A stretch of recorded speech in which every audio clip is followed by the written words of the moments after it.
internet, and here is a prime example of why. This post was sent to me, and I did take the person's name off of it, and I am going to try to hide their face because it did not go viral. However, it brings up an important subject. This person says, I may just be your sissy that lives 2 hours away. And then she goes on to share this group photo of her family members, or what I'm assuming is her family members.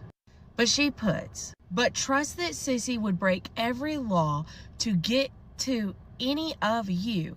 If Gypsy Rose taught me anything, it's that I could do 8 years in prison. Time and time again, we see how the DA in Missouri, Dan Patterson, made a mockery of the judicial system with Gypsy Rose's case. And how giving Gypsy Rose a platform through Lifetime and all those other programs has caused people to go on and look up to her, and the fact that, hey, I can go and commit this horrible, horrific, brutal crime, and my reward is not actually in a punishment. My reward is I'm going to get out of prison, get a TV show, get popular, make a little bit of money, and all I had to sacrifice was my own mother and 8 years of my time. And that is not the message that we should be sending out to our youth. It is disgusting. And what's even worse is it's not just kids looking up to this. This poster has in their bio, they are 34 years old. They are old enough to know right from wrong. They are old enough to know the difference between earned money and blood money. They are old enough to know better in a lot of different ways. But society has went so wrong at giving the wrong people a platform that she thinks this is something to look up to at 34 years old. And that is the reason why I will not shut the fuck up, is because people need to know the truth. And they also need to realize not everybody is going to get this sweetheart deal that Gypsy got. And Gypsy did not get that because she sat in front of a jury. Gypsy got that because of a weak-ass prosecutor and a plea deal like we don't typically see. Just because that is her story does not mean it will be yours. So don't be out here doing stupid stuff. Good evening, everybody. Thank you for being here. I see a bunch of new names in the chat here. And, I don't know anybody. Where are all my regulars? We see, wow, there's a lot in the bushes here. I'm waiting for some of my regulars to get here. I didn't bring Audrey up yet. Just give me a minute here to address who is in the chat. Oh, my goodness. And by the way, I don't say goodness very often. I'm being nice until y'all have a chance to get to know me. I do a lot of the cursey words. So let's see. There's a Jean, a Christy, and an Elizabeth. Audrey's up there first. Go figure. Tracy, that's a great name. DJ, thank you. DJ's one of my regulars. Boston 781, midlife cry. Oh, I like that name. I'm beyond midlife though. Isabel, Wiz Khalifa. Wiz, are you from Pittsburgh by chance? Wiz Khalifa's from Pittsburgh, isn't he? Janine, Elizabeth. I think I said that one already. Let's see, Jeannie, Master Chief, Simon Says. I like that name. Okay, if you don't know, we're going to be talking about, hey, go figure, we're going to be talking about Gypsy Rose Blanchard tonight, and the main topic is going to be why she should not have a platform. And yeah, that video clip from Audrey is the Wiz Khalifa. I'm asking if you're from Pittsburgh based on your name. But yeah, based on that short from Audrey, which is amazing short, is should Gypsy Rose have a platform? But let me bring Audrey up here right now. I don't want to keep her backstage because she might fall asleep. It's a little late on a Saturday night, and some of us are getting up there in age, like me. But anyway, let me bring Audrey up here. Hello. Hi, Audrey. Welcome. And thank you so much for being here this late on a Saturday night. I know it's rough when you have a family. Yes. How are you? I'm good, and you? Oh, I'm doing just fine, staying awake on a Saturday night for my old lady self. I almost went and got coffee, but I was like, then I'll be up all night. Coffee to stay awake. Water. It's wonderful. Yes, it's wonderful. That's what my cup says. It's wonderful. There you go. Yes, there's no such thing as too much coffee when you're at my age. But real quick here, Wiz Khalifa isn't Wiz Khalifa from Pittsburgh? He does the song Black and Yellow, right? Was he from Pittsburgh? I'm pretty sure he is. And I ask that because I'm a Pittsburgher born and raised, even though I live in Costa, Montana right now, which is a fictional place, by the way. So I maintain my anonymity. But there you go. I'm pretty sure that Wiz Khalifa is a Pittsburgher. And then he did that song Black and Yellow. Didn't he do the green and yellow song whenever they won the Super Bowl one year or something? Or is that Black a fever and dream? Yellow. Pittsburgh Steelers is Black and Yellow, Black and Yellow, Black and Yellow. Oh, then he did a different one because I remember they were green and yellow. No, wait, maybe not. I remember the cheese on their head. Is that Pittsburgh? No. Pittsburgh is not cheeseheads.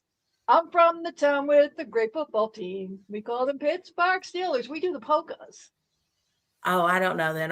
I'm making it up then. I don't know. Just your handle name. My name's Caden. Okay, Caden. Wow. Okay. Hi, Brandy. Brandy, you are not late. You are perfectly timed, as almost always. So a lot of my crew tends to get in here just a wee little bit late. So the beginning is just a great time for chit chatting. I got to look back. I got this huge wide screen. So I have the YouTube screen on one side, and then I have the StreamYard screen on the other side, because it just doesn't work for me to watch everything in one screen, because that would make it easy. Like let's complicate things. You use mostly TikTok, don't you? I do, yes, ma'am. How do you like TikTok compared to YouTube? Well, I'm more familiar with TikTok. It's where I have my bigger following. It's where I learned how to create videos. So I'm absolutely more comfortable there, but I think it's just that it's comfortability. It's not that one side is better than the other. I like them both. I'm more comfortable with TikTok because I know it better. You have 326 plus thousand followers on TikTok. I think that's what I saw when I looked today. That sounds probably right. Yeah. Wow. Now, did you blow up after you started with Gypsy Rose, or did you have a pretty big following before that? So I had actually talked about Gypsy right after she got out of prison. And at that time, I already had a decent sized following. And I talked about her not real long, maybe a month, 2.5, I don't know. And then just some situations in life happened and I stopped. And then in between me stopping and then coming into 2025 in June, I started talking about her again. But during that window, I had gained way more followers. And I think whenever I started talking about her, I think I had 280,000 followers. And since then, I've gained more. But I've also been more active over there, posting more, talking about more things. Whereas before, I just genuinely shit post.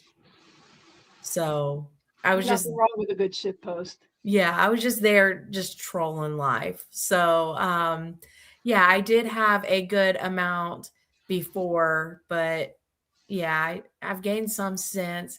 But I mean, I already had my name over there. I already had my blue check mark. I was already known. So, I really like laws and I like talking about other content creators. That was my big thing.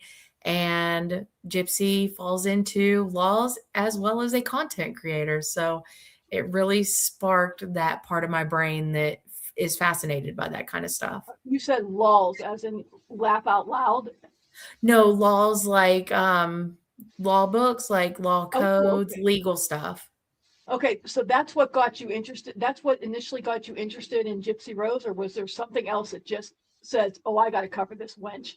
It was the crime itself, my confusion on how they allowed her to take the plea deal, why they would let her take the plea deal. Initially, before she got out of prison, I was one of those people where I was like, oh my God, this poor girl. And then she got out of prison. And I think I sat there for like maybe 4 days of being like, this poor girl. And one of my friends was like, Audrey, you have to sit down. You have to read like the actual courtroom stuff. You have to go over evidence. Like there are things you need to see. And my friend knows like I'm very big again on laws. So that's where she started with me, was courtroom transcripts of what she had at that time, what was available. And I'm like reading it and I'm like, oh my God, like what is going on? And then she just kind of started throwing other things at me, like, here's the text messages, here's what people were saying on Facebook, and just the little bit of details that were out at that time is what she started throwing at me. And then I was like, this murderous cunt. Sorry, some people don't like that word, but yeah. I'm not monetized, so I don't have any problem with any words. You don't have to worry about that. Okay. Yeah. Okay, sorry. I'm gonna watch myself. But no apologies. There's no words that I worry about here. Okay.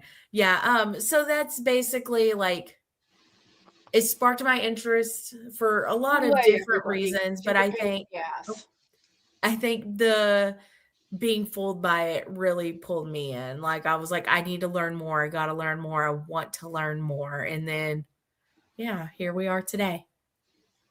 What is your, with everything that you cover on her, what do you have a specific focus? Like one area that you cover more, or do you jump around a little bit? What do you find most of your subscribers are interested in the most? I think the drama does bring a lot of attention, and I'm not necessarily like focused so much on the drama, but also I think whenever you are doing something like this and you do want to bring awareness to who this person is and why you feel the way you feel, me, for example, thinking that she should not be on social media, she shouldn't be on the internet in general. Like, I don't even think the girl should be able to have an email at this point because she used the internet for her crime, but you have to cover those things for people to start piquing an interest. And so whenever I cover the drama, I typically tie it into something to do with her crime and stuff like that, because that's how you get people that don't know the crime to start to learn the crime and the way that things happen with it. So that's just kind of like what I do with my content. And I do it for that reason, is because people are more in tune to the drama. But if you can make that drama have factual stuff in it that ties into, it's not just this girl's being silly on the internet, it's this girl is a murderer on the internet. Again, bringing those facts in is kind of my stance, I guess, or what is it? The way I operate. I don't know the word I'm looking for. But as far as like what I go over with the crime, I do tend to bounce around because things can get heavy whenever you're like reading into them, or you could just get, for me, example, I have ADHD. I can just get so bored with one specific topic in whatever case file it is I'm looking at that I start to feel like, okay, I'm done. And then I'm like, okay, let's go look at something else because there's going to be something there. And so I just kind of flip around all over because there's so many files. Is there one specific file though that I know you do jump around, but is there one file that you find yourself constantly drawn back to? That it's like there's something else in there that I'm just not seeing it right now, but I know there's something in there. I think the images for me, because I have the SD card and I think there's like 5,000 images. Hold on, I can tell you because I actually have my requests. So, okay, it's 3,048 photos, and those are like the crime scene photos, stuff like that. And then there's 5,048 phone extracted attachments. And those images do cover like the text messages between them as well. But so that's what, like 8,000, a little over 8,000 images in itself.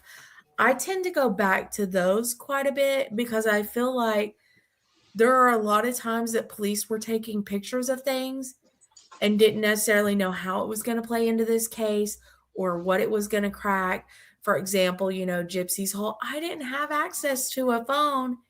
But then you have the crime scene photos where there's one near her mother's bed, there's one down in the living room on the floor. So, like, okay, you had a phone, and then there's the videos, of course, and you hear the phone ringing. So we know the phone worked. So I think the images are really what I come back to. And I think that's one of those, you know, a photo's worth 1,000 words. And I think there's probably still stuff in those images that people haven't even realized today. You've done a lot with the text messages from the phones. What would you say was with all the ones you've come across so far, what would you say was the most shocking to you that just blew you out of your socks when you saw it, with everything that you knew to that point? When you saw that, it took your breath away, that you're like, oh my gosh, I've got to call somebody. I can't believe what I just found. This is amazing. This is incredible. It's going to blow everybody away. What was the most defining text message you found? I think it would have to be the one where she texts Nick and says, "It's going down tonight," Ruby says. Because that shows she was in control. Ruby was her alter ego, her other personality, if you will, their role play stuff. But nonetheless, like the first time I seen that, I was like, holy shit, this girl was in control. Because had she not said that, maybe Nick would have just came there, picked her up and left. I mean, I know that wasn't their plan, but had she texted and said, I've changed my mind, let's just get up and leave, he would have done that too. So again, it goes back to show the level of control she had while saying she doesn't. Wow. For some reason, I don't think I've seen that one. I probably have. It's just there's so much that comes out at one time, right, that I can't keep everything straight. How are you keeping everything straight? Because you get well, you have the disc, and I mean, what, you got a computer mind or what? I think I am pretty good at remembering things if it's something that fascinates me. I wouldn't say I'm perfect at it by any means, but it is a strong quality. Wow. Yeah, I try to keep track of everything, but I maybe it's just my age. Maybe That's it's just okay. my age. So I do try to remember everything, and then something will come out of left field for me, and it's like, oh yeah, that's right. But I forget stuff all the time. Like, where did I put my chapstick 10 minutes ago? I have no idea. Like, did I change the clothes around? I don't know. But other random thing, like you can ask me this in a year from now. I still remember a license plate I seen in college. I don't know why, but 730PZA on a car in Arizona. I seen that license plate, and I was in college in 2007 or maybe 8. I don't even know anymore. But see, that tells you. I can't remember what year I was in college, but I can remember this stupid license plate. So I store really useless information. I have been away from my ex-husband since July of 2000. I still can tell you his social security number. Oh, I could spout it off. So, anybody knows the dark web and wants a social security number, he makes good money at the Pentagon. So, Oh, he's one of those. He's a DOD employee. I might hit you up. Yep, there you go. Kidding. I'm kidding.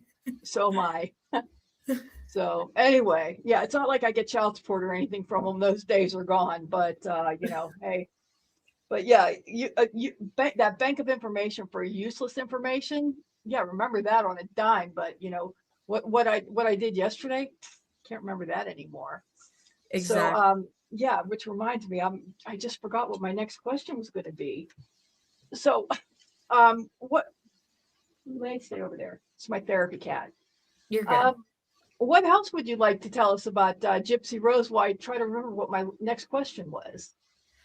I think we can go back to what I originally said in that video. I think that a lot of people are seeing Gypsy's content, and up until recently, she didn't make the comment, the "I killed my mother" crap, but they see her, They see a platform, they see her on shows, they see a book deal. And that is my problem with it, is they're seeing benefits and rewards rather than consequences for actions. And I understand like her going to prison was a consequence, but I don't think that it was even nearly enough for what she did.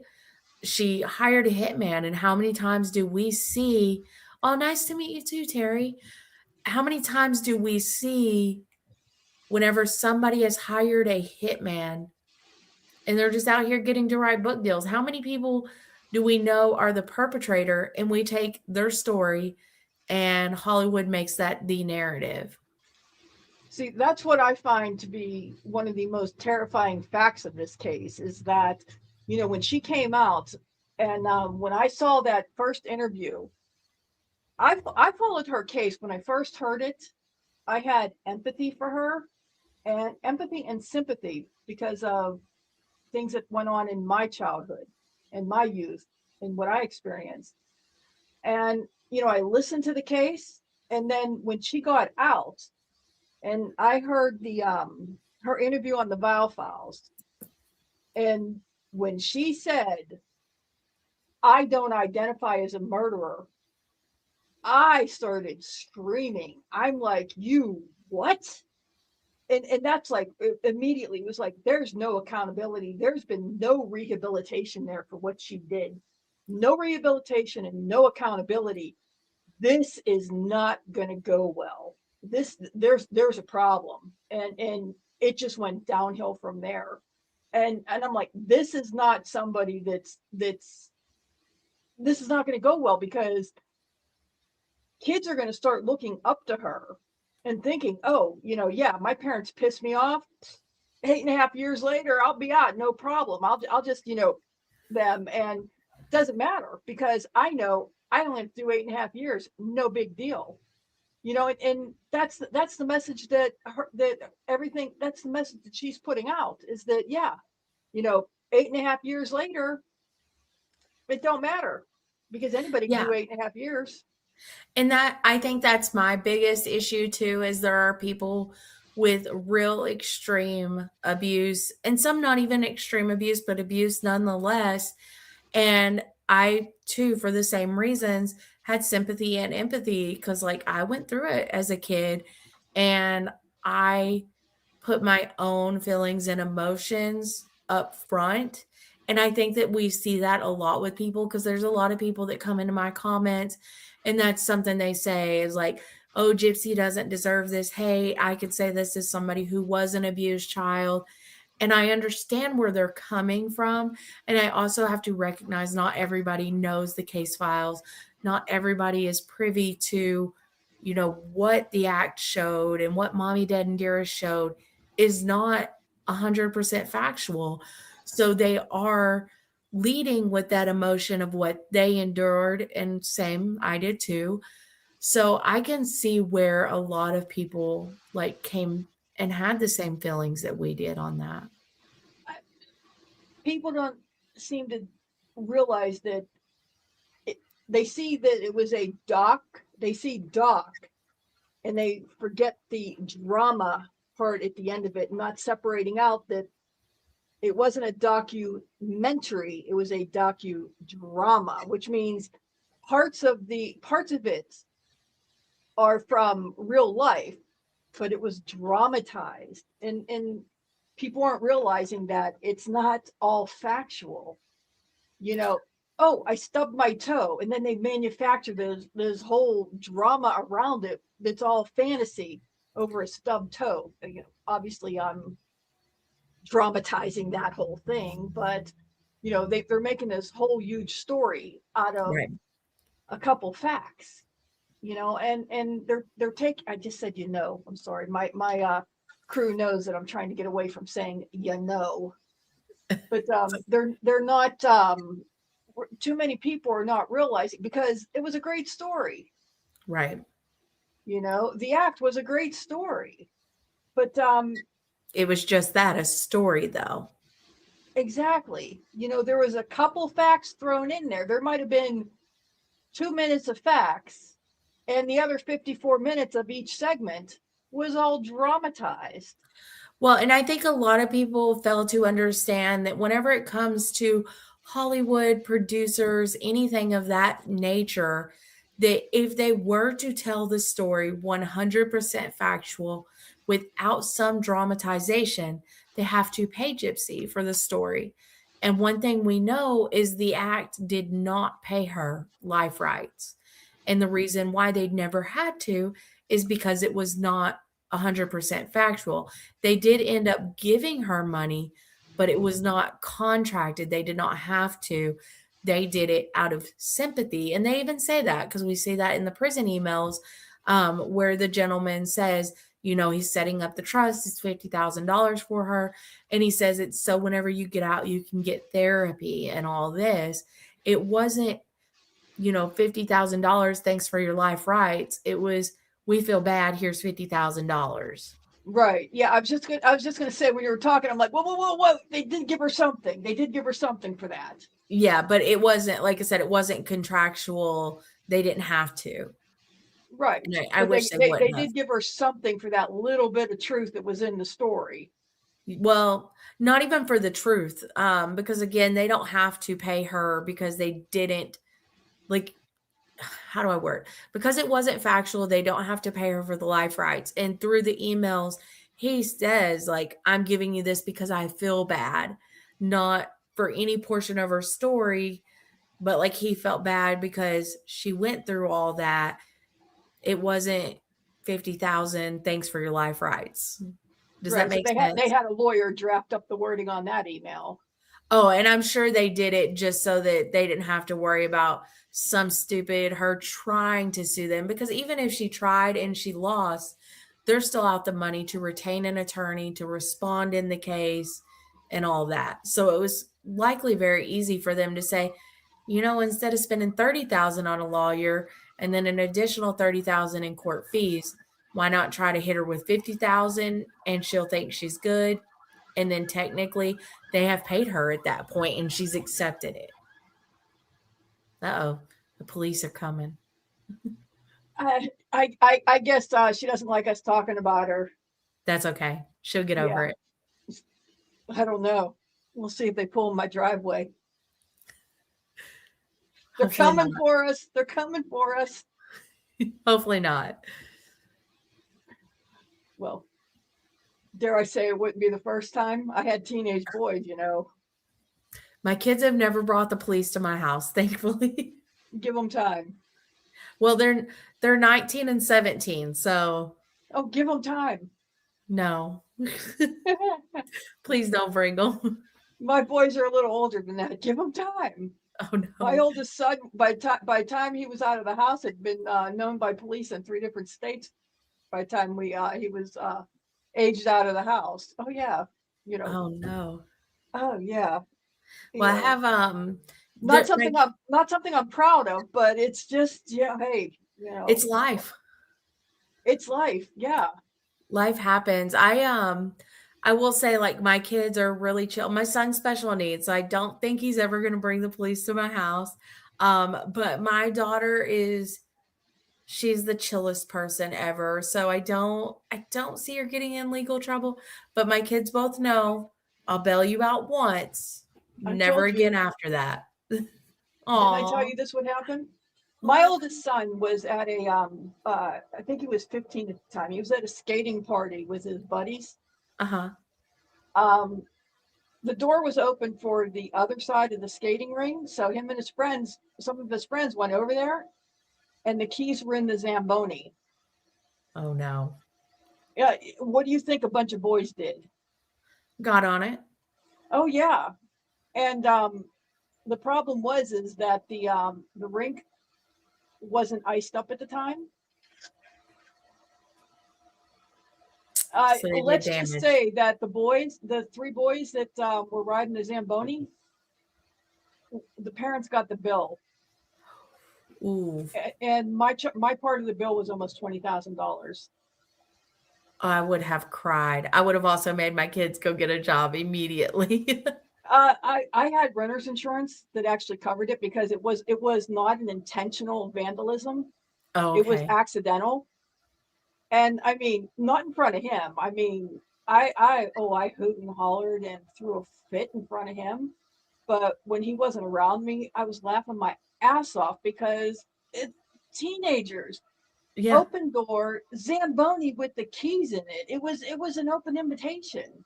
You know, Yeah, but yeah, one got of to be those things. smarter than the kids around you. I know, right? That's good though that your insurance covered. I love that because if somebody hit me with 20,000, I'd be like, okay, well, I'm just gonna crumble. If it wasn't for my insurance covering it, I probably would have crumbled. It would have hurt. It Yeah. would have hurt because I certainly didn't have the funds at the time to cover. Yeah. I would have been paying it for a long time. There you And go. I would have been going after the ex-husband for that too, because it's still his kid. Right. But yeah, so yeah, that's one of the reasons why my kid is known by police in one state.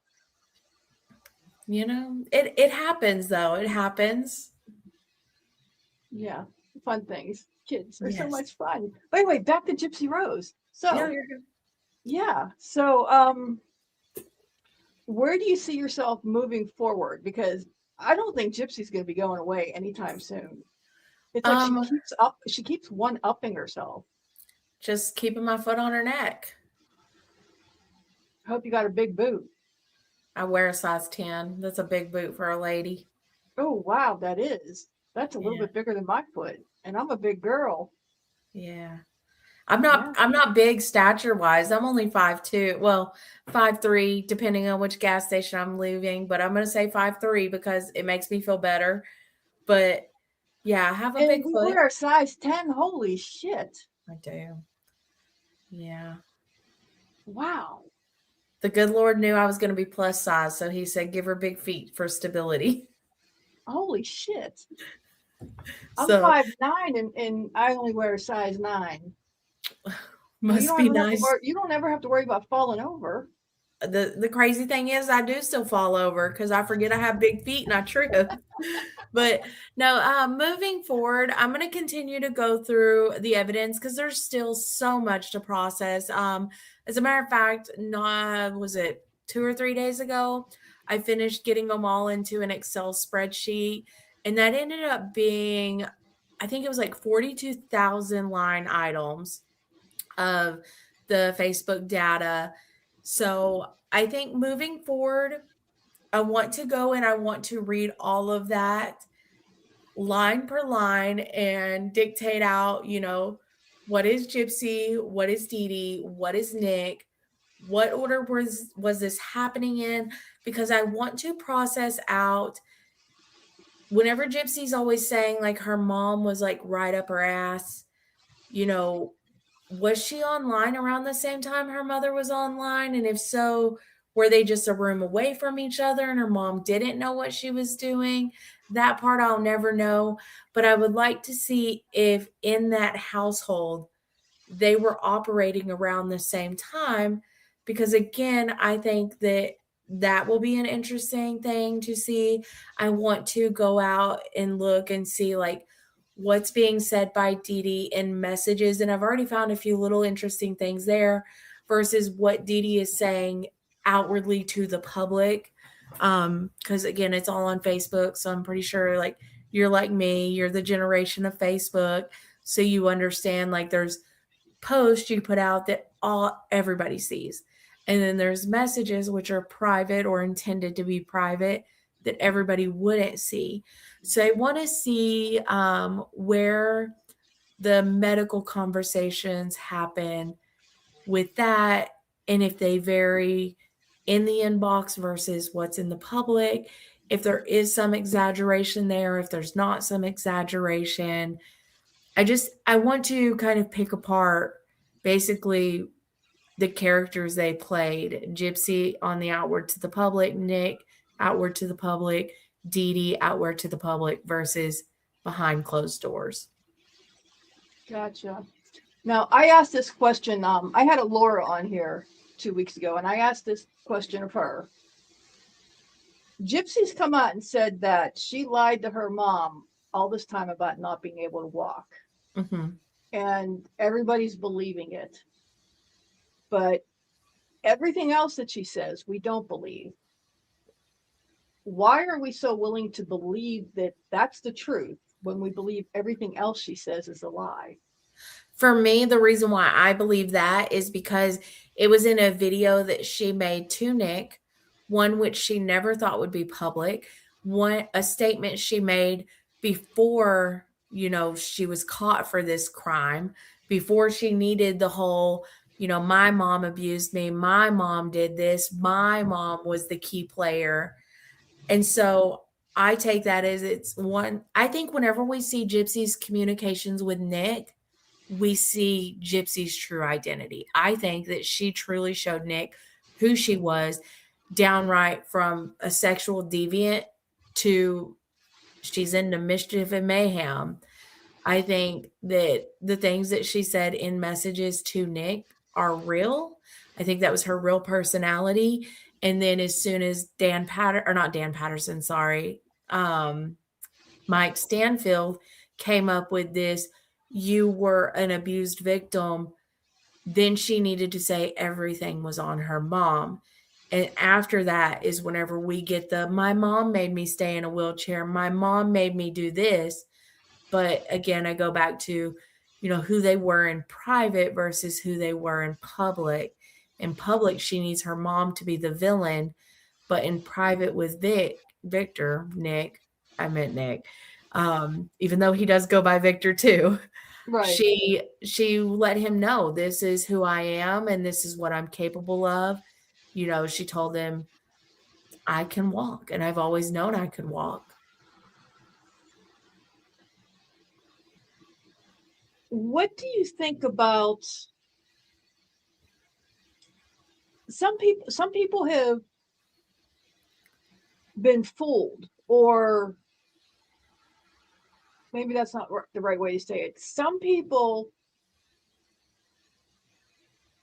have teetered and leaned to be more sympathetic when they've seen her videos of her crying to Nick about, how sorry she is that she upset him, because they feel that she was acting that way because it was him exerting his control over her.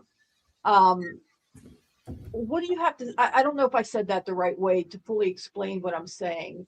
What do I think about people being sympathetic, thinking that she was a victim of Nick? Is that what you're getting at? Because of her extreme crying in video. I should have pulled up some of those videos and had them here. No, you're good. To show for anybody in the audience that might not know what I'm talking about. And I did not pull those up because I didn't know how much time you'd have for us to sit here and go over that. But where she's crying and she's almost in a panic where she's crying, I see them as manipulation. But there's other people that have seen those and they're like, she's terrified of him and she's just pleading with him to please forgive me, I'm so sorry. And she acts like she's crying. There's not a fucking tear there. Oh, I'm sorry, I'm swearing if anybody in my audience, I told you I use curse words. But she's crying and she just without a tear, but she just seems like she's borderline histrionics. And people have thought that she is, so she's doing that because she's so fearful of Nick. What are your thoughts on those videos? I agree that it's manipulation. I don't think it's fearful of Nick. I think it's fear of her losing Nick and losing her hitman. So she had to pull him back in whenever there was a fight. And I say that because I've, again, went through a lot of the messages and I've seen where Nick is saying, this bitch is crazy, basically, to his friends, or asking, how crazy do you think she is? But also saying like he's genuinely confused. He's tired of her shit. And whenever you look at the timeline of those videos and then you look at Nick saying those things like, that he's tired of it, it's around those times. And if you've ever been in an abusive relationship, you know that the person that is pushing you and pushing you and pushing you, once you're to that point of, you know what, I'm tired of your shit, and you say something to them, The abusive person comes back with, I'm so sorry, I'll do better, I'm a changed person. And I think it's that she was terrified of losing Nick because he was her hitman, not that she was terrified of losing Nick for real. She had him, she needed him for a tool. And if she lost that tool, she'd have to start all over. And additionally, we have seen in a summation of a video, and I believe she talks about it in one video where she says, or Nick talks about it, maybe. I'll need to go rewatch. But they mention like the one where she's covering herself in foods to him, which is a video obviously they could not release because she is nude and in the bathtub. But they mention it being a kink, like a shame kink, basically.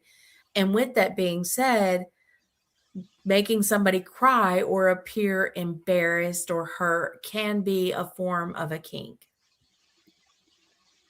Can you repeat that one more time? Making somebody cry or like present as they're fearful of you can be a kink. Okay. And they were into a lot of stuff. So I wouldn't be surprised if they tried that kink as well. How do you think she managed to do all that when she was supposedly so under the thumb of her overprotected mama? Like she tries to tell everybody. Oh, I'm sorry, wait a minute. That overprotective piece of shit mama. Like she said the day she got off of probation. Yeah. So I think our biggest takeaway from the videos is noticing that most of the time nobody is home. So we also see like in FOIA stuff where she says mom's on her way home from church. So her mom was leaving her alone, but that takes away from the story too, because if you're a helicopter parent in the sense that she wanted us to believe Dee Dee was, you're not leaving that kid at home for hours and hours and hours. Yeah. So that's how you think Gypsy was doing all this. Where do you think Gypsy acquired all this electronic equipment from?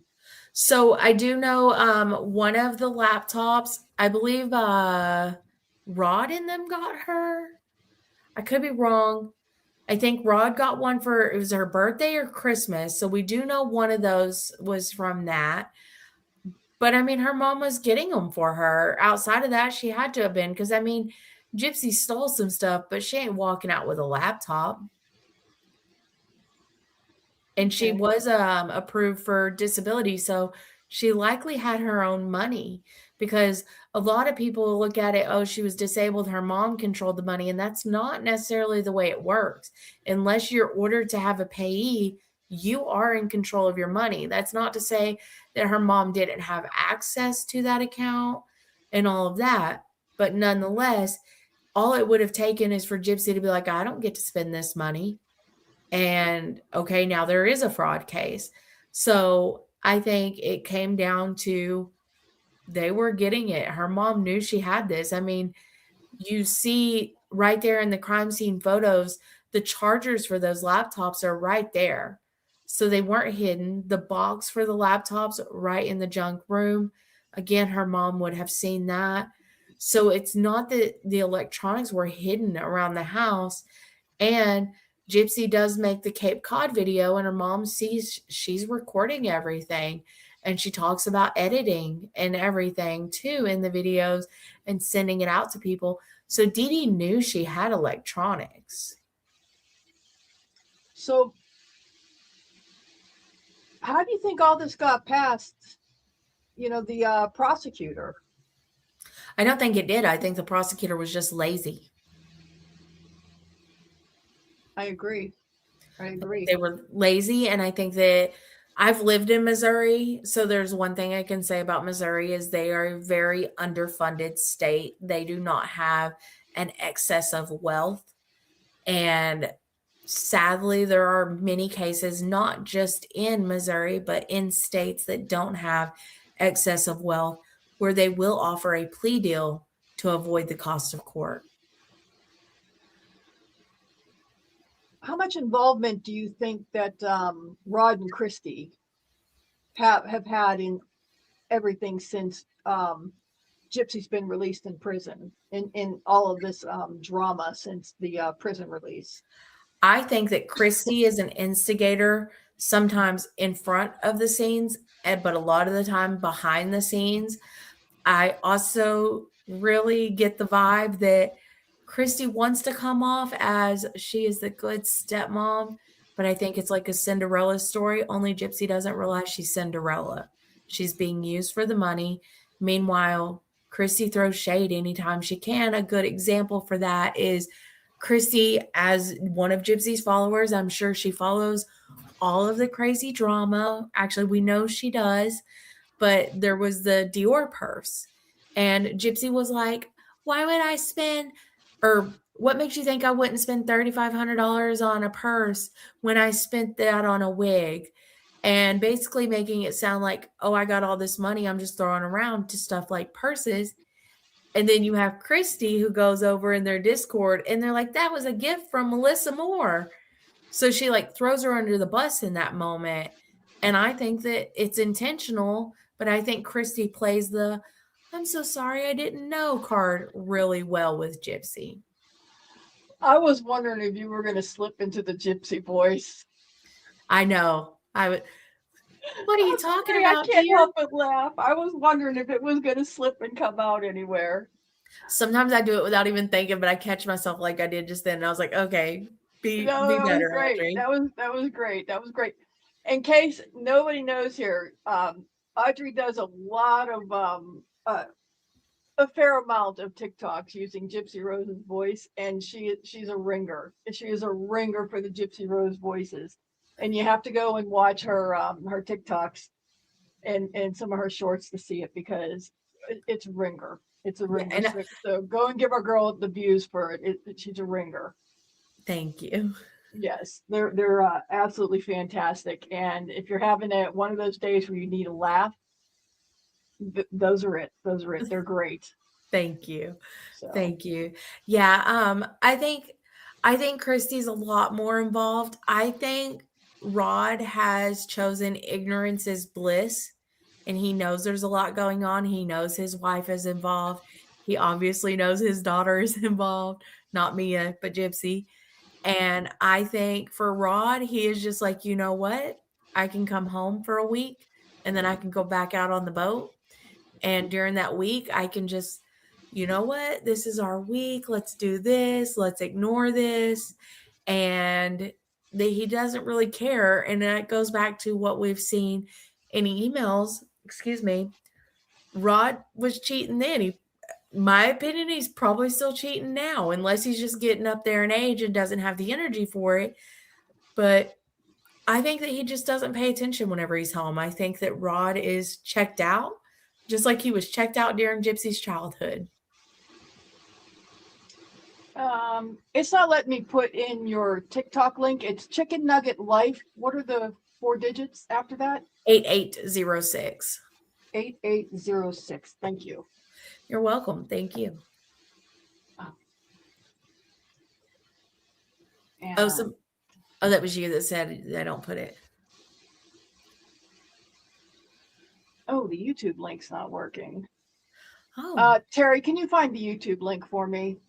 My YouTube is the same as my name on here. Yeah, thank you. Yeah, thank Terry you, Terry. Thank you, Terry. Yeah, Terry's usually is she's usually my co-host. But she's sticking down there so that we could be the big heads on the screen here. Oh, thank you. Yes. So. Yeah, but I think that Rod is just as active in Gypsy's life as he was whenever she lived with her mom. He basically pops in, says, "Daddy loves you," and pops right back out. And then occasionally, shows his face so that she can't say he's as neglectful. But I think it's the same dancing game he's done since the day she was born. It's just now instead of him paying money, he can make money off of it. Sounds like he's made some good money, like what was it, 10 grand for that one Chinese company at that Japanese one point? or Japan, Japanese, I think. She was in jail. Yeah. Now, Mia just got engaged. So Yes. how big of a deal you think that is? I could imagine Gypsy's probably running around stomping and banging the walls and everything because It that's wasn't her her first. trigger. Yeah, that's her trigger. So I think it's very telling that Gypsy runs to TMZ whenever it's about her. She reaches on out to Charlie and sends her that little text message. And then we see a stupid article like, oh, thank you, Elizabeth. We see the stupid articles such as Gypsy Rose makes a joke with Natalie, or Gypsy Rose has lost all this weight. But we did not see an article whenever Gypsy Rose's sister got engaged. So she definitely didn't reach out to TMZ and say, hey, will you write an article on this? Because I'm just so happy for her. She definitely can't have her sister still in her spotlight. Isn't that the truth? Yeah. I see some sort of a mini explosion coming because she just can't handle anybody else in that family getting the spotlight besides her. I don't know if we'll see like a mini explosion. I think that Gypsy has no impulse control. So I think You that think? we see all of it and it's just little things put in here and there, just like the day after her sister got engaged. I don't know if you're aware about the chicken nails. Did you hear about that? Do you know what I'm talking about? Chicken breast nails? No. So prior to Mia getting engaged, she did like I'm going to record how many sets I have to get before I get engaged. And she had like a pink tone nail and everybody's calling it the chicken thigh nail. I don't remember the term. But anyways, after her engagement, I think it was literally the day after where she had those nails, Gypsy reposted a video of a lady making fun of chicken breast nails. So I think that she does it in subtle ways like that. So I don't think we're ever really going to see a massive explosion from her. Maybe what is it called? Escalation over time. But I think that it will continue to be little shady things, again, because she has no impulse control. She doesn't sit on things. She doesn't think about things. And we've seen that pattern over time versus people that tend to hold it in, then explode. Maybe we could find someone here that can make fun of Gypsy making fun of nails. What do you think, guys? Can we find someone that can do stupid nails, making fun of somebody doing stupid nail stuff? We might be able to find somebody. Yeah, I'm sure we could. I know somebody that does bad nails. We all do. I don't do my nails too often. I'm just making a bad joke. I have really bad hands, so I try not to draw attention to them. I haven't been painting my nails in forever. I just started painting them again. So yeah, but I don't do bad nails. We're cracking a joke about somebody else that does crappy nails, and it happens to be the same person that thinks Gypsy should have a platform and feels bad for Gypsy because she saw Gypsy boo-hoo-hooing. Right. So I'm just being a little snarky, and my regulars know exactly who I was snarking on. So hence why Terry put all the smiley faces up. Gotcha. Yeah, because we all like to snark a little bit here and there because snarking can be fun. Have you seen my content? No, I haven't. I love to throw shade. Yeah, tell us. We love shade. We all love a little bit of shade around here, don't we? Yes. Yeah, put a purple heart in the chat if you like a little shade now and then. Okay, so this is gonna sound crazy. How do you I know how to make a heart, but how do you make a purple heart? Or is that something you can do from your phone and not like your computer? Well, you go into the can't do it. I can't do it in StreamYard, but if you go into the chat and you go to the emojis and you type in the search. If you type in heart, it'll give you can put in the whole rainbow of color. You just type in heart and it shows you a whole rainbow of colors. I never knew that was there. Yeah. Oh, well, look at you teaching me. Thank you. You're welcome. Look at that. See, we got some purple hearts.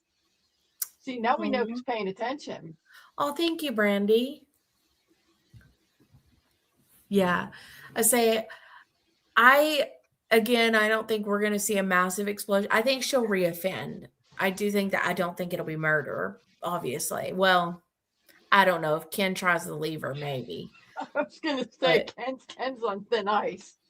Well, yeah, because I have an unpopular opinion. I don't think she loves Ken. I think she's obsessed with the thought of Ken. I can go with that. I think she can't let anybody walk away from her. I think that's the issue. Well, so she's going to hold on to him until she decides she's done with him and finds something better. Well, I think she's better and straight. I think she's batshit crazy, and I also do tend to think that she does have narcissistic tendencies.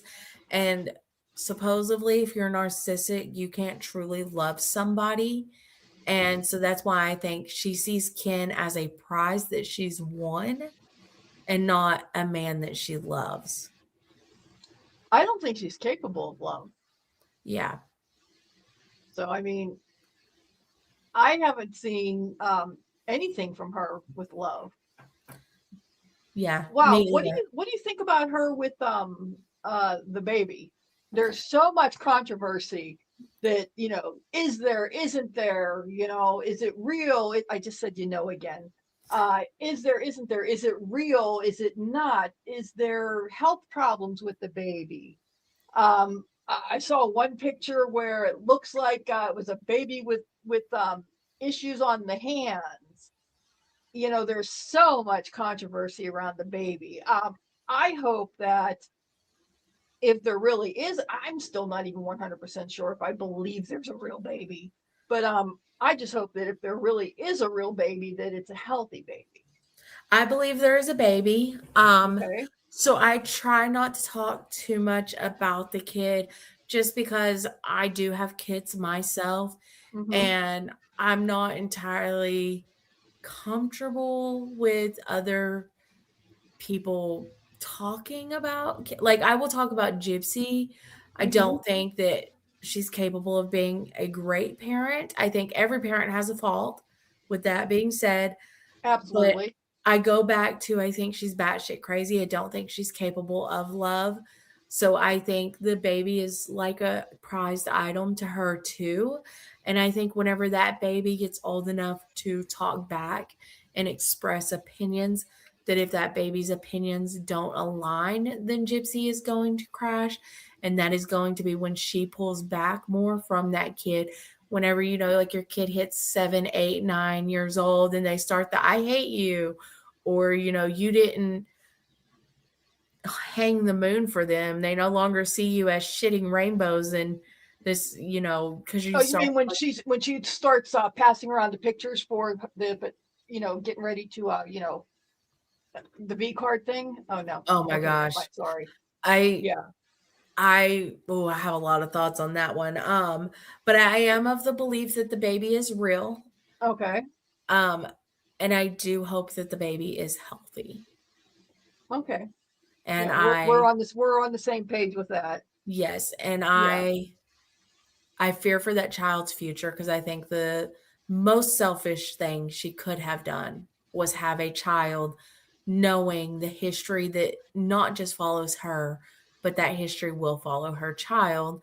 And sadly, that child, unless Gypsy goes and changes her name and falls off the internet now, that child's gonna know who her mother is, and that child's friends are going to know who that mother is.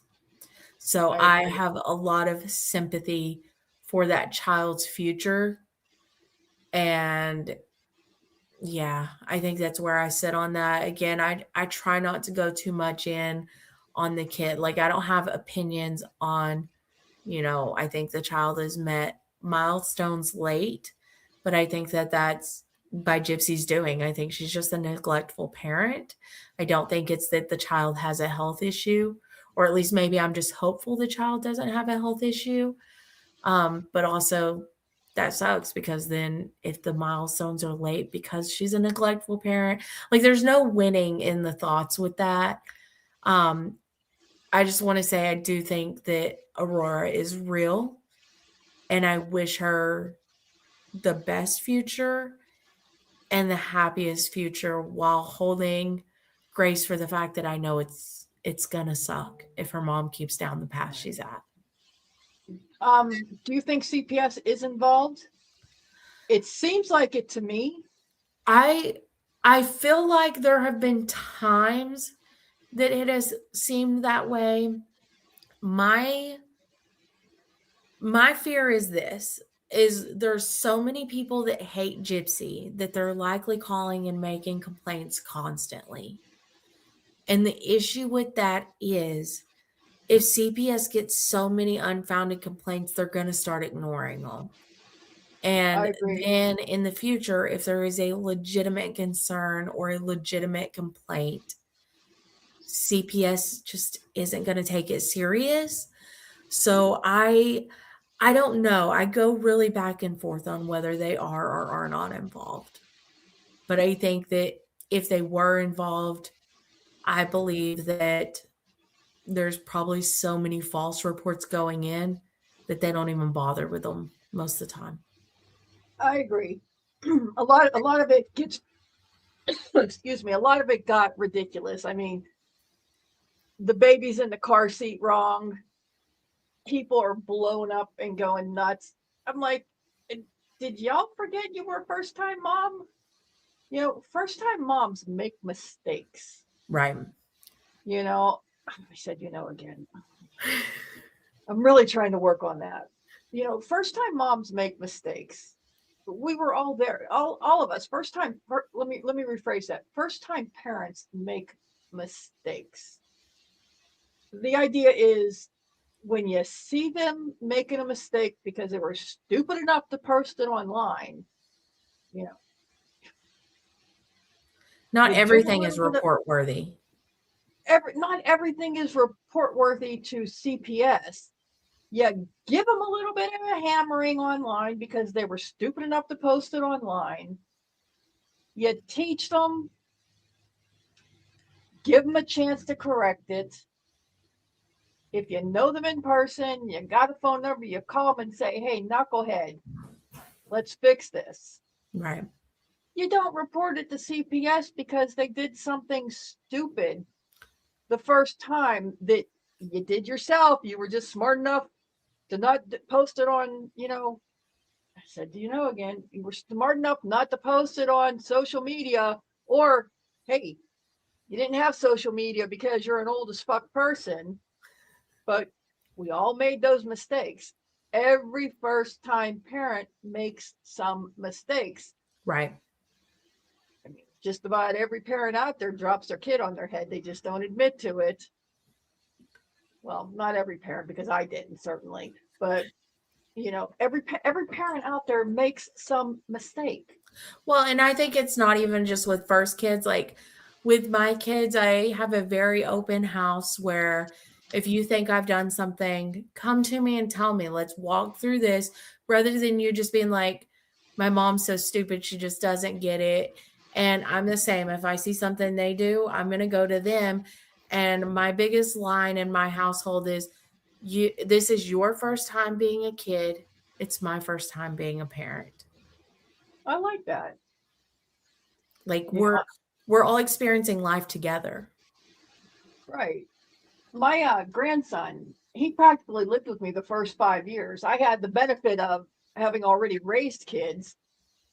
So naturally, I didn't make any mistakes with him, and he's an angel. Of course. Of course. And I helped his mom, who, she's not my daughter, she's my son's ex-girlfriend.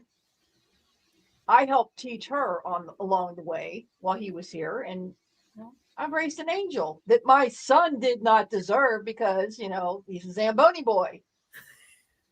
But, yeah, I think that's a grandparent thing, because there's times like my kids have done things and like my mom, like I'll get on to them. I'll do my whole little parenting speech, you know, how it is to be a parent. And then there'll be my mom will be like, y'all want to go get McDonald's after or something? And I'm like, they are in trouble. And she'll be like, some things just aren't that serious, Audrey. And I'm like, you would have dragged me as a kid. Oh, to hell with that. I told my kids, when my kids were teenagers, I did the mother's curse on them. Your kids will be just like you. No better, no worse, just like you. My parents did that too. But like I don't like to brag about my kids online, but I'm a very blessed blessed parent.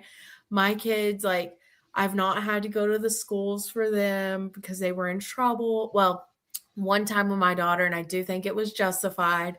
But I mean, my daughter graduated with honors. Like, they've been really blessed. Like, they are my biggest blessing, and they have been the best kids. And like, I'm obviously biased, but I have been very blessed to not have to deal with a lot of hardships from my kids. And so I've told my mom a few times, I'm like, you beat my ass a lot as a kid. And you always said, I hope your kids are just as bad as you. And if this is just as bad as me, I wasn't that bad. I was, I'm a though. blessed grandmother because I got to correct some of the mistakes made as a parent, Right. with my grandson. Yeah, So. I was a bad kid. My mom was not wrong. I was out of control at one time. So there's that. Like, I'm very blessed my kids are not actually like me, because I can see why my mom got gray hair early. So I started getting gray hair when I was going through my divorce because that was hell. That was hell. So, but anyway, back to Gypsy. Yes. We keep derailing, talking about, boy, we could go, man, we could have some conversations, it sounds like. Yes. But back to Gypsy. So where are we going next on Gypsy Rose here? What do we see coming up next? What do I see coming next? Obviously, another rebrand. There's always a rebrand with her. Why do you think my name is Rebrand? Oh, is it because of Gypsy? No, but I rebranded after I got doxxed years and years ago, and I came back as Rebrand, and now everybody seems to be trying to use my name. What's up with that? Gypsy made it trendy. I'm sorry. Yeah, you just used it. So hey, send me a copyright strike. I'm going to copyright my name. Damn it. There you go. No, I do see her doing some form of a new rebrand. I think that at some point, Gypsy is going to realize that the only way she's going to be successful, and I hate to say this because I don't want to give her credit in this aspect, but I think the one place she could be successful is OnlyFans, which she can't do OnlyFans because of her criminal record. But there are ways not around OnlyFans, but to still do that kind of content, just not using OnlyFans. But I think that's the only thing that she has. And like, my hat's off to her. She's always been a little kinky. I mean, I think that she would do good at it. I'll give her that. I think that there is not a genre that she would not try. So, give it the good old try, Gypsy. Just go ahead, slip over to it, make your money, and then fall off the internet. Her biggest mistake was coming out and thinking that she could come out and do whatever she wanted. Yeah. So yeah. She should have come out and been quiet. See, there's something that that I want to do, and I also mentioned this to Alora. Do you know who Carla Homolka is? No, I do not. She's the wife in the Ken and Barbie Killers from Canada. Or you know that name, the Ken and Barbie Killers? No. Okay. They were in Terry, if you're still here, correct me if I say anything erroneous. They the husband Scarsborough, I believe it was. They did a lot of rapes and murders in Canada. Okay. And her part, she was very involved with it. and even in the rape and murder of her teenage sister. And she ended up getting the deal of the century because she did not fully admit to everything in her involvement. And she got a fantastic deal. And after she made her deal, then they found the tapes. Oh. And saw that there was more involvement. So in Canada, can they take her back, or was it kind of like Gypsy? They've made the deal, it's done. They made the deal, it's done. Damn. So I would love to be able to get an interview with her. And I've actually asked Terry to see if she can track her down for me, because there's a lot of similarities with her case and with Gypsy's, as far as the deal of the century. But here's the hook. She did her time. She got out.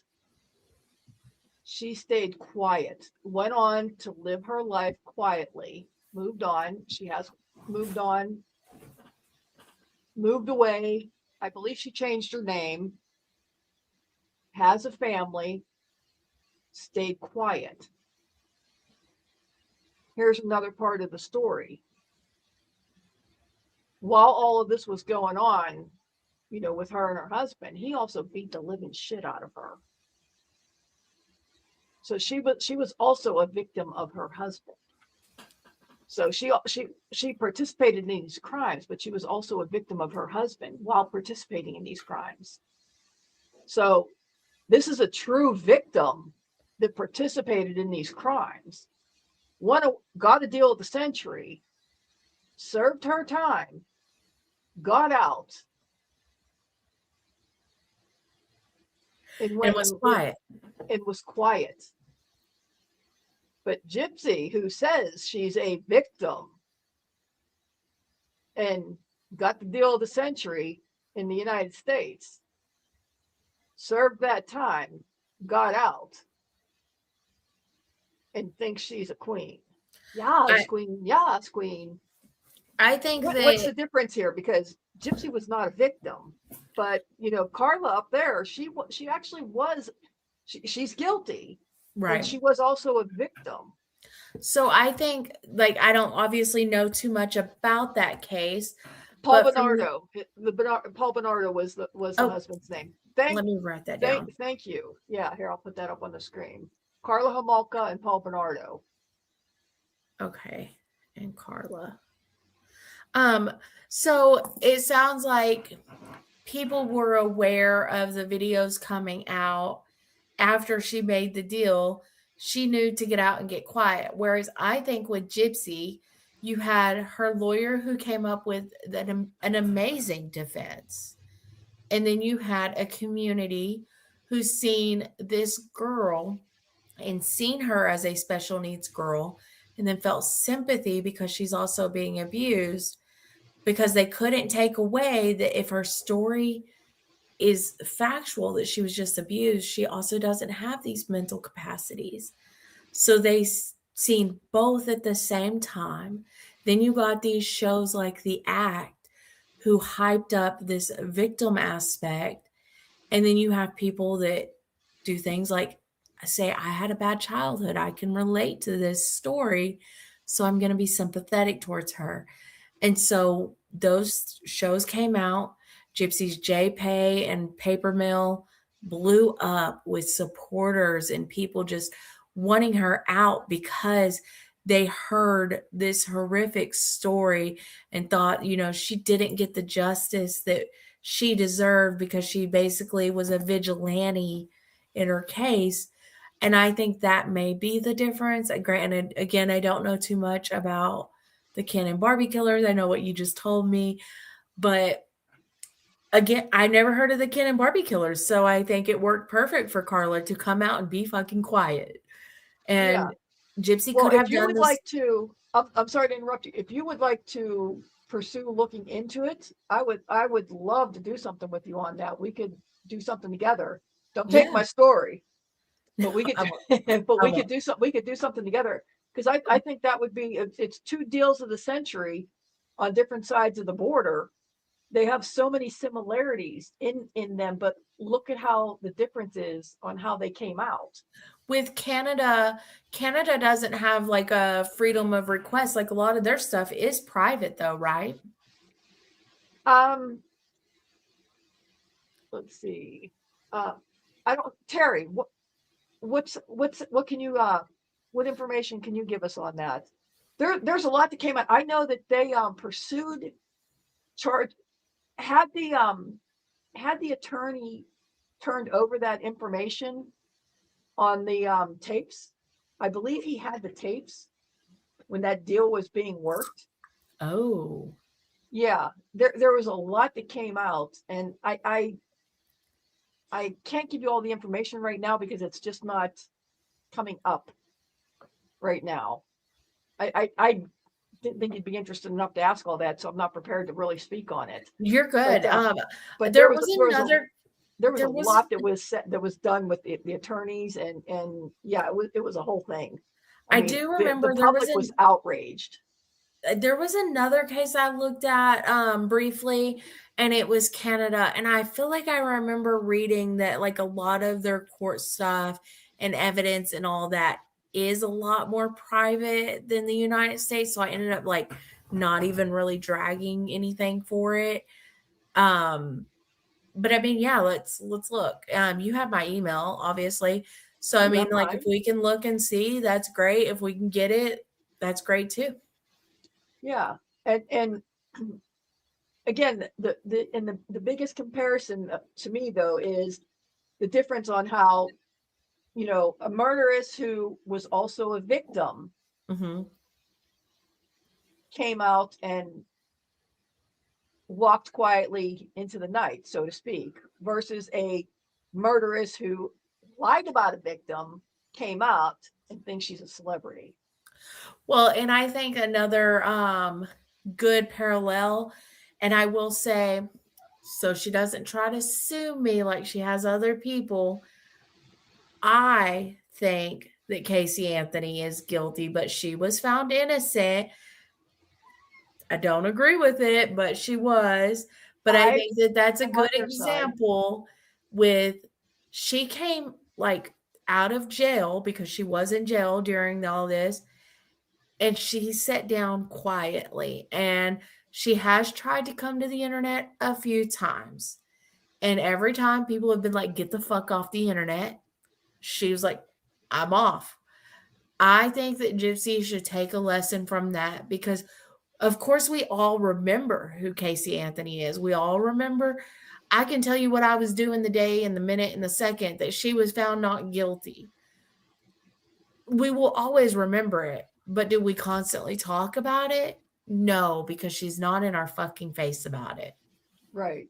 The furthest she's went at being in people's faces, somebody did come on the internet and they said that she was a murderer and she did try to sue them.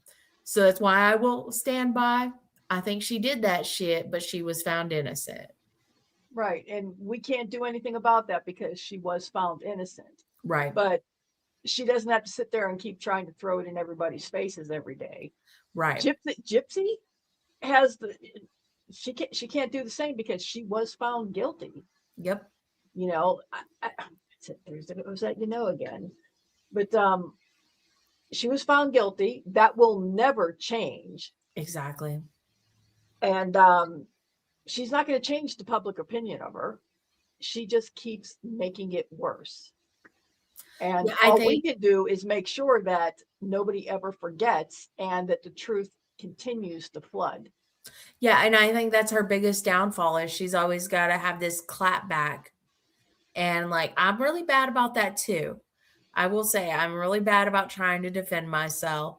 However, I haven't killed anybody. So there is a big difference there. But I think that she has no foresight. Again, I've said earlier, I think she's impulsive. And I think whenever she's taking heat for something, she doesn't sit down and think, was I wrong? Instead, she gets up there and she's like, I'm not wrong. You perceived it wrong. And I think as an adult, Gypsy's just 2.5 years younger than me or something. I don't know. she really needs to learn how to take accountability. And even if she doesn't mean it, publicly take accountability without a however, without a but, without a follow up. She needs to be able to say, I did this and it was wrong. No, I did this, but y'all misunderstood it. And so it's wrong, because then she's putting the blame on how the people perceived it rather than her actions for them to perceive. Does that make sense? It does. So And that's why I felt sympathy and empathy for her when her story first hit. Because in my youth, my mother handed me over to a pedophile. Oh. And I took that man's heart pills, dumped the medication out, and filled them with salt, trying to get out of that situation. So I basically tried to kill somebody. And I realized that that was not the right thing to do. I got out of that another way that did not involve trying to murder somebody. And I became a productive member of society. I joined the Marine Corps. Hell yeah. And bettered my life. I got away from that and bettered my life. And again, that did not involve murder. But again, I felt empathy and sympathy for somebody that was in this terrible situation. And then everything else that came on, it was like, oh, hell no. Right. So, I could empathize with somebody that's in a bad shot and you feel like you have no other choice. Right. So, well, first, I'm really sorry that you went through that. That is horrible. And I know no words will ever make that go away, but I do want to say I'm sorry. And I also want to say, you mentioned, your mother gave you over whenever you were a kid. I think that is also a big difference, is whenever you're a kid, you truly don't think through consequences on things like that. And a lot of people, she wasn't a kid when she. Yeah, that's what I was about to get to, is a lot of people, myself included, who watched the shows was like, oh, this poor girl. Like, in my mind, for some reason, I was like, this little 15-year-old. And then whenever I realized she was 23, I was like, what the fuck? Right. Yeah, that's what I said. My initial reaction was sympathy and empathy. And then, even then, there's still things that just didn't sit right, but you just wait and you start hearing, and then more and more comes out. And then, it's just a dump of information. And then you hear, like I said, the Vial Files interview, that was the, oh, hell no, off the cliff, jump off the cliff, swan dive off the cliff moment, when everything there was no rehabilitation there's no accountability, there was no coming back from that. So as somebody that's watched that, do you ever sit back and think, did they intentionally do some of the things they did? Like, maybe they had a feeling after getting to know her a little bit behind the scenes, and they were like, this bitch. They had her back a second time. He had her back a second time, but his yeah, but I don't know. I think it was his wife when she went back the second time, because she went back a second time with Ken. Oh, but his wife, I think that was his wife by then, because I think they got married by that point, but she wasn't there for the second one. So I would think that when they went back the second time with Ken, I'm most positive that his companion, I'll just say companion, was not there for the second time. I'm going to say that the companion was like, fuck no, I'm not going back on there with that woman. They're like, not enough money in the world or views is worth it. Yeah. Maybe. They were back there a second time. I forget all about that, because I don't clock into a lot of the stuff with Ken. I find Ken a drag, and I'm not talking like a drag queen, because I know a lot of people will think that's what I mean by throwing shade, or what I mean and that I'm throwing shade. I don't like Ken. Like, he's just not interesting to me. Stop it. Like, whenever he talks, my ADHD brain just takes off running. This is pain in the ass, Rosie. Yeah, I don't know if you heard mine. They were just running through here chasing each other. She's going behind the monitor trying to grab stuff from the desk and pulling it back behind the monitor. She's like, you've had Aw, enough time online. It's time for me to annoy you and drive you that's okay. crazy. That's okay, Rosie, because I'm gonna Uh, have to get off soon anyways, because it's almost 11 o'clock here. 1980 millennial gave me a ration of shit. She came home one time and heard me talking to her because I was calling her Rosie Posey Schmitten Kitten. And she's like, did you just call her Schmitten Kitten? And then I was like, oh my God, because who else has a Schmitten Kitten? Oh, Ryan. Or Yeah. no. And I was like, well, Gypsy Schmitten Kitten. I did not, calling her that had never even crossed my mind. And now I get grossed out if I ever say Schmitten Kitten because it's just, it's ooh, yeah. Yeah, you just gotta stick to Rosie Posey. Yeah. And it's like totally grossed me out. It's like, oh, thanks, 1980. Appreciate that one. Yeah. Oh, Yeah. Anyway. well, that's So, cute. wow. Yeah. It is coming up on 11. So, Yeah. thank you. So I'm going to cut you short now because it is late and I know you have a family to take care of.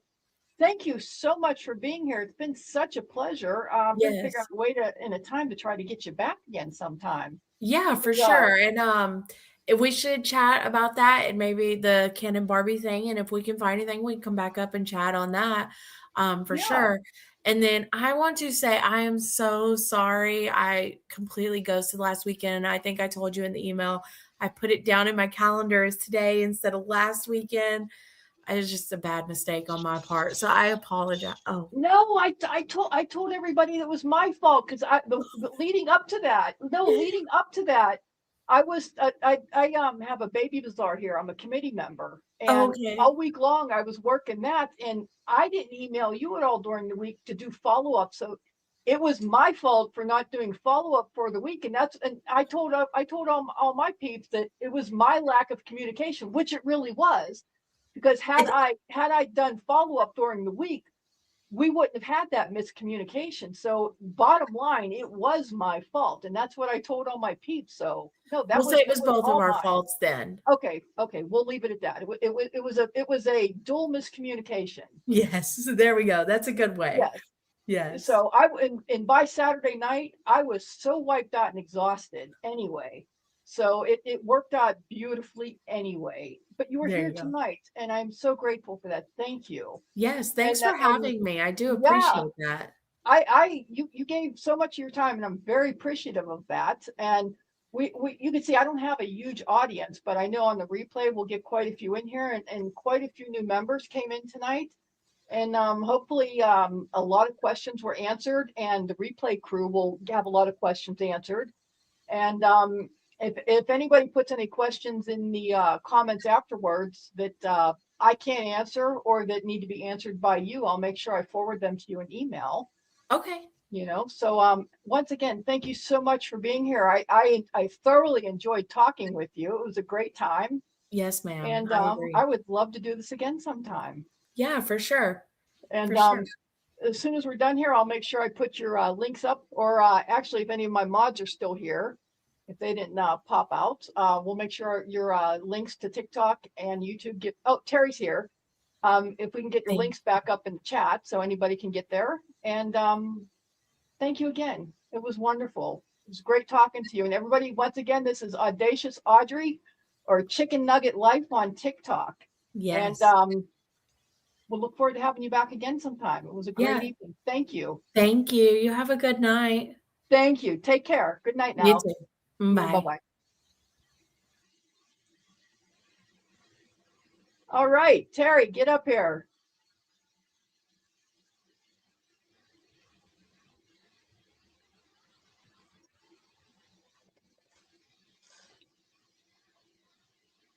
Okay. What a great evening that was. And I'm sorry I wasn't paying a lot of attention to the chat. I was giving all our attention to the guest, Audrey. That was just an amazing chat. It was really, really enjoyable. So let me go back. You're laying in bed already. Okay, Teresa, Terry, was there anything in chat that that you think I need to address? Because I had to give all the attention to my chat. Let me go back here and double check. Where were those links, those workable links for Audrey? We got to get Audrey's.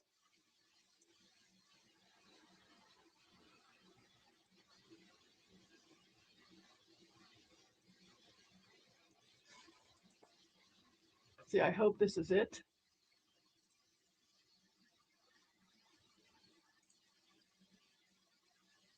I hope that was it. And let me grab that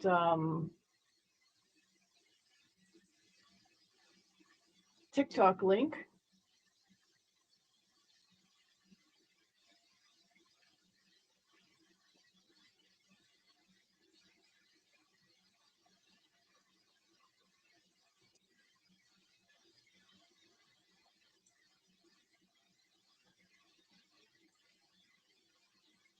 There we go.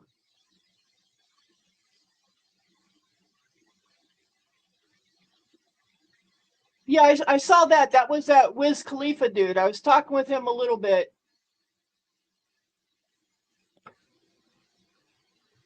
Okay, thank you, Teresa. Oh, and Teresa, I did notice when you came in, by the way.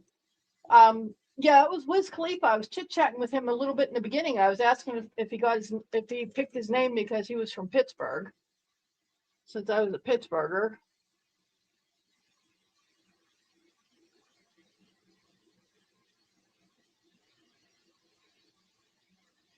Which community do you see me in, Addie? And thank you for being here.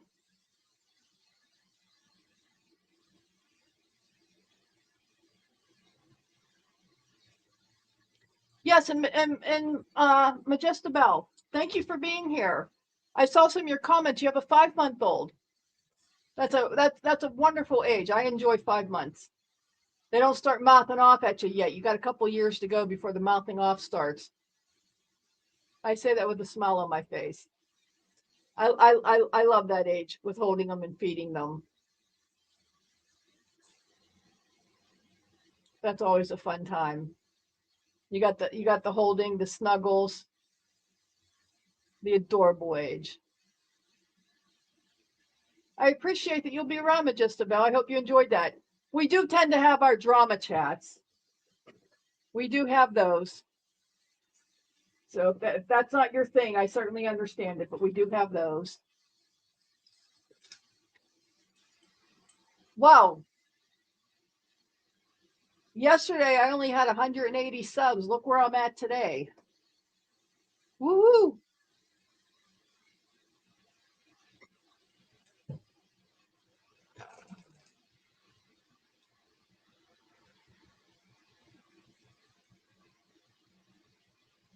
So I have yes, woohoo! I have let's see, 2 more well, definitely one more Gypsy Rose interview coming up with someone who's pretty big in the Gypsy Rose community. I'm not going to tell you who it is. I like leave that as a surprise. I have another I'm calling it an interview, but I should actually start calling it a guest.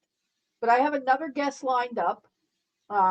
She does do some Gypsy Rose stuff, but I'm not planning on her being primarily about Gypsy Rose. She does quite a few other things that are quite interesting.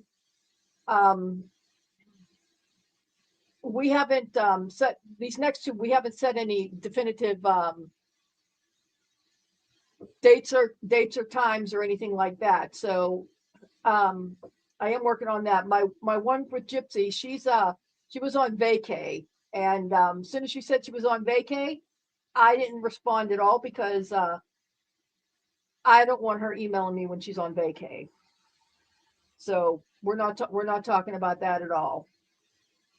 I'm not going to talk to her when she's on vacation because I don't want her emailing about anything while she's on vacay because you're on vacay.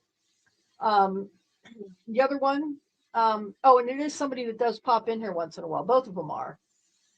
So that's that. Still haven't heard back from the other one that talks about JLR. That's a little disappointing, but some people do have busy schedules, so I'm gonna still go with it. Just been too busy and haven't been able to keep up with email. So I don't know.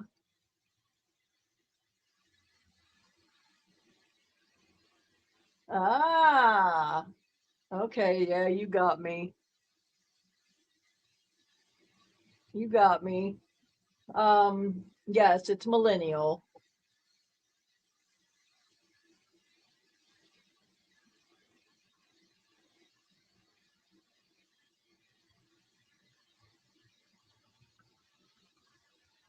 Oh, I got it, Terry. You're almost at 1,000.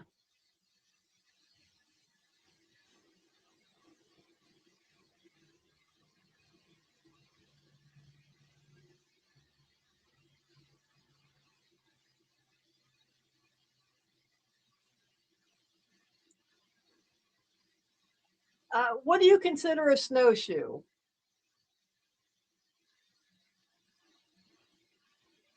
She's a part Siamese. I found her and her sister on the side of I-80 in Pennsylvania 15 years ago. And I just found out like last year that some people consider Siamese mixes, some people call them a lynx tail. And the kitten that I was holding is also considered a lynx tail because she's part Siamese.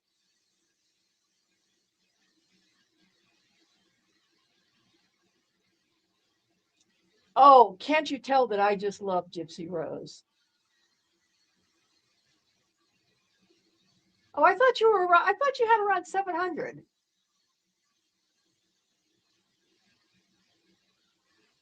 No, they're both Siamese mixes.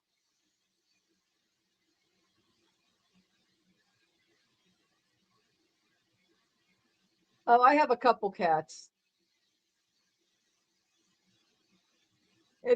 You saw that I had my one white male cat was sitting on my shoulders up here. That's his favorite spot when Terry pops into the room.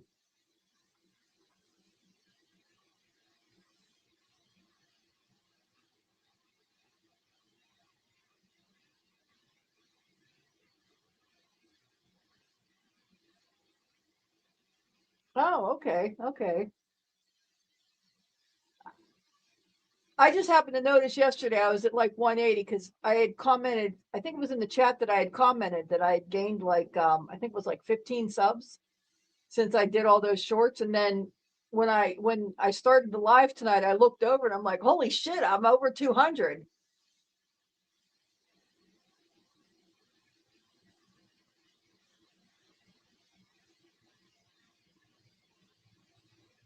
Yes, the one who was sitting on my lap here, who's coming back up right now. This is Brule. She has blue eyes. See? She has blue eyes, and she's also a midi kitty. She's got extra toes on the front. She's my blue-eyed midi kitty, and she was solid white when she was a kitty. When she was a kitten, she was solid white, and then after a couple months, the brown started coming in. She started getting the brown when she was a couple months old.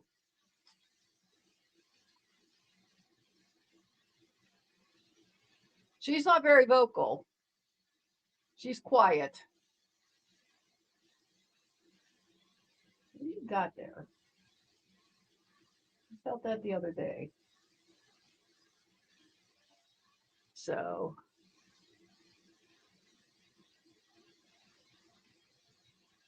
but yeah, she's her and her sister I found on the side of the road when they were kittens, and this was in 2011.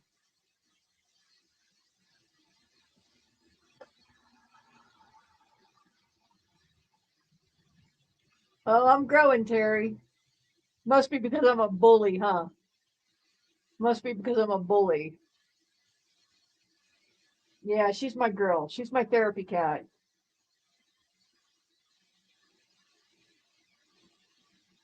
She knows when I'm stressed or when my PTSD is really bothering me, and this is where she climbs. And I can launch her across the room, not literally, and she'll be back up in seconds.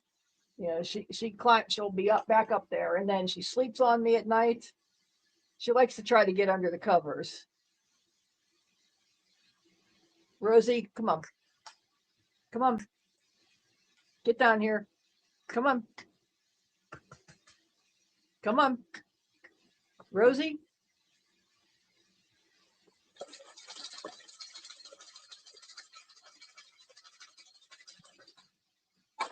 Yeah, stay away from the back of the monitor. And then this is Rosie.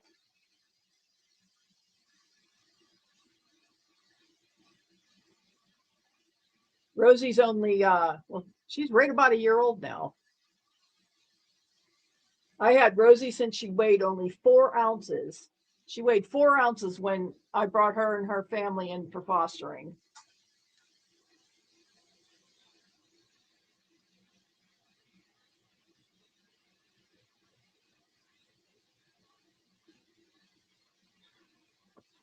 Oh, come here.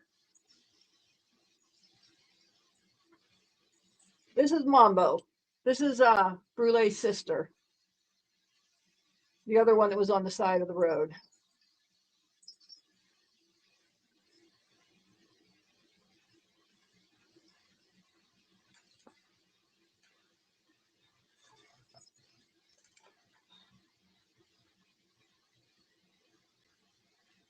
And you can see right there is one of their litter boxes. They have a litter robot. The big white one that was sitting up here is the only male in the house. Everyone else is female.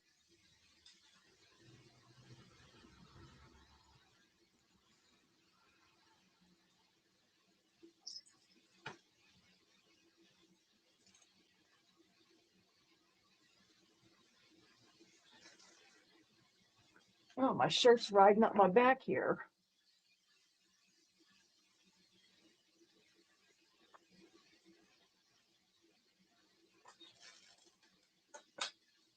My hair clip in here. Oh, I don't have my hair clip in here. So I can pull my hair up now.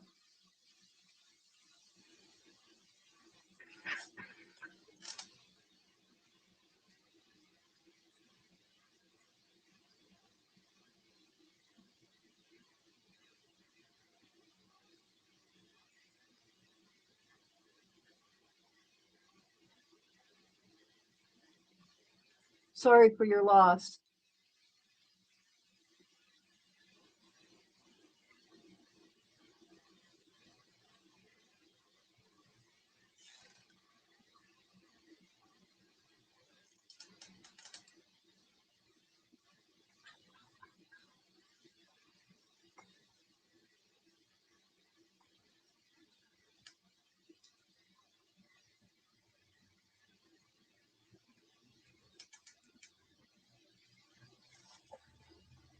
I'm sure you do.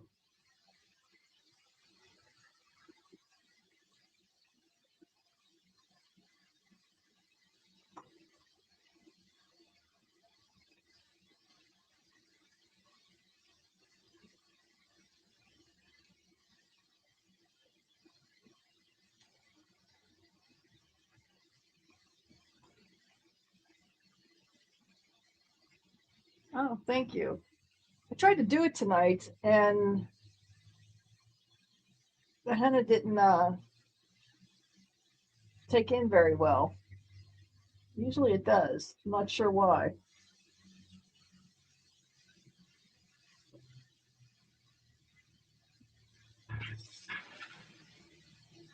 Oh, it gets stuck on doorknobs. You have to make sure you pull it aside when you have to use the toilet, or else it gets wet. And that isn't that a TMI?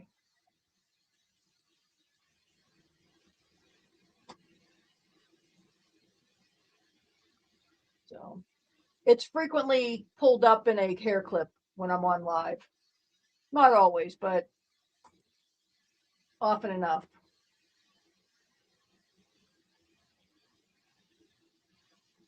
But I am blessed with good hair.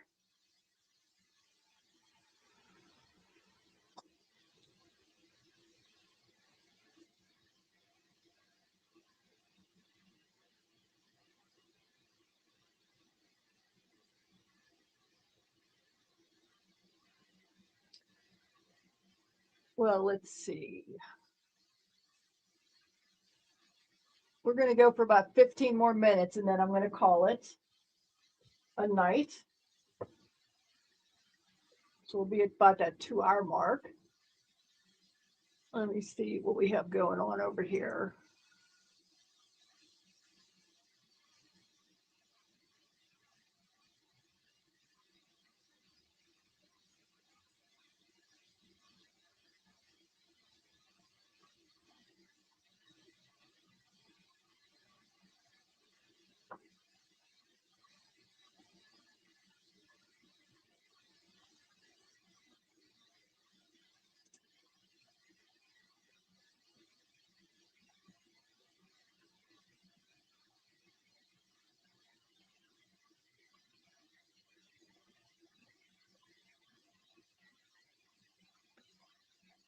Wow.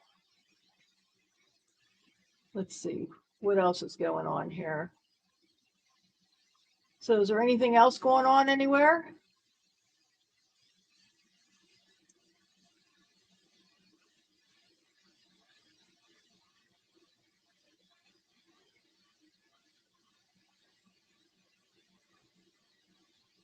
You know, I put that shorts up on that rude kid.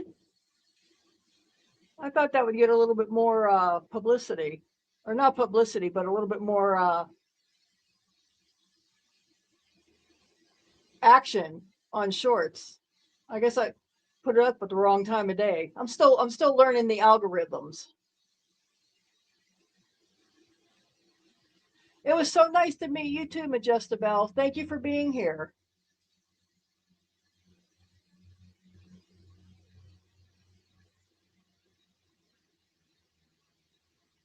It was nice meeting you. Look forward to getting to know you more.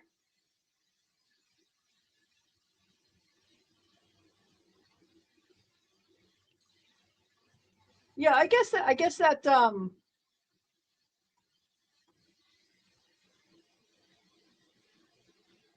I think that kid's name is Hannah. I guess she's been over on TikTok a lot. Her mom pretty much monetized her, and I caught this one. It came up on my shorts, and it kind of ticked me off when I saw it. Thank you for being here, Terry. I appreciate it.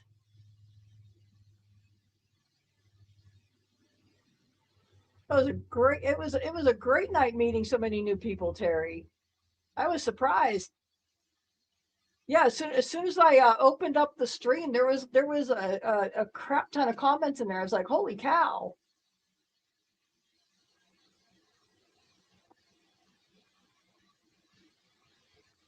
That was a first.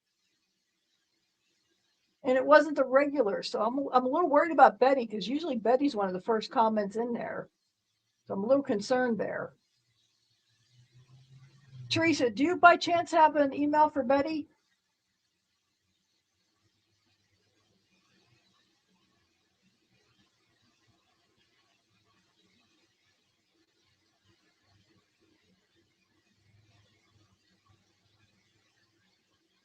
I don't either. Get a little concerned when we don't see her on stream, especially since we know she was not feeling so well.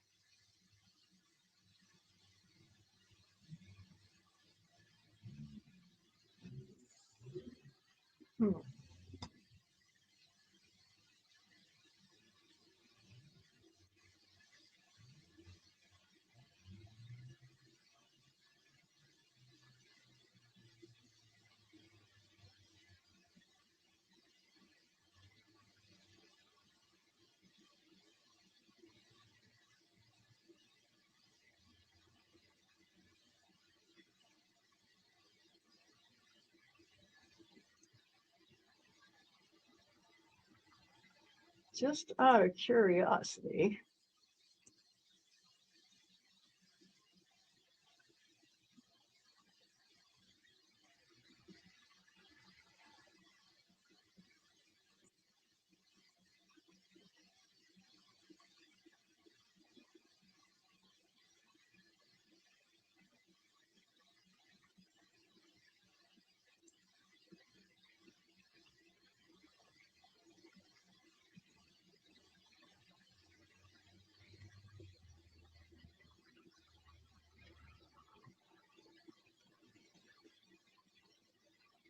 You know how many subscribers I got this week, Teresa?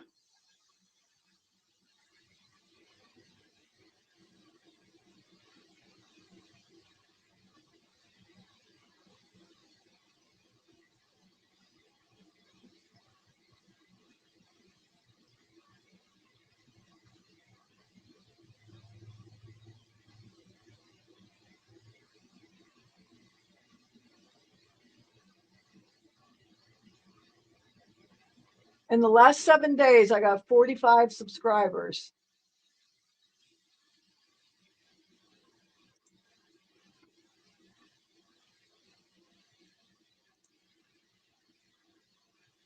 That's mind blowing.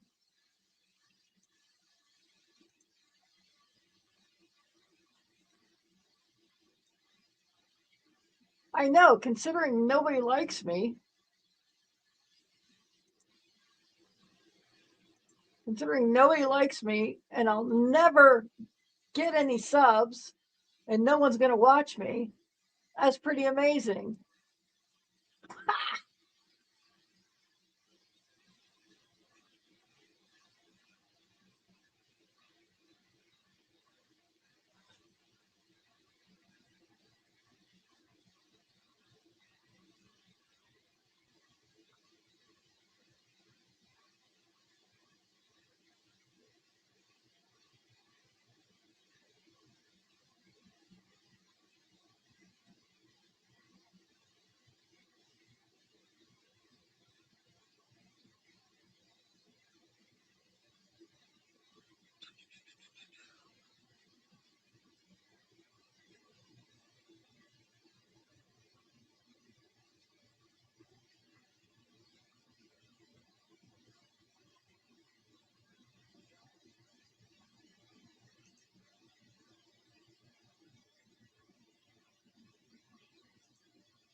In the last 4 days, I've put up 10 videos that have gotten over 1,000 views.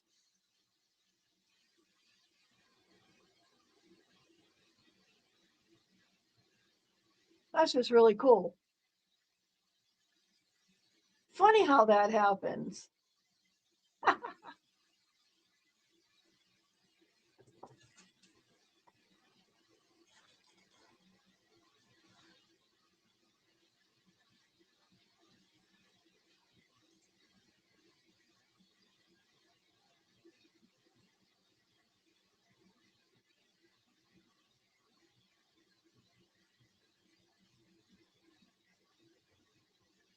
Interesting.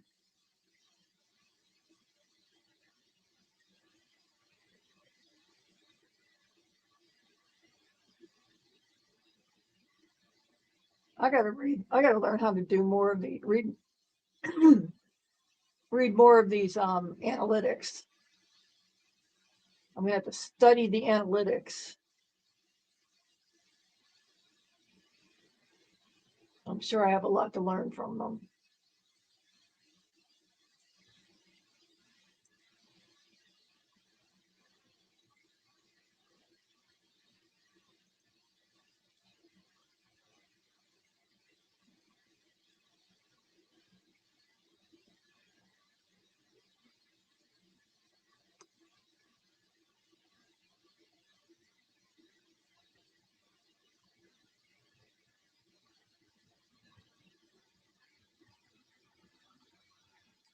I just realized I didn't eat dinner yet.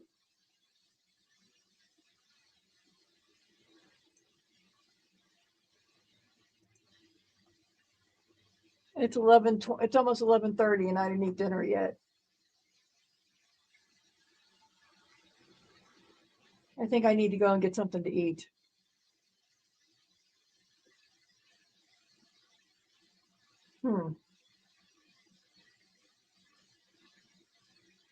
Yeah, trying to think. What do I got in there to eat?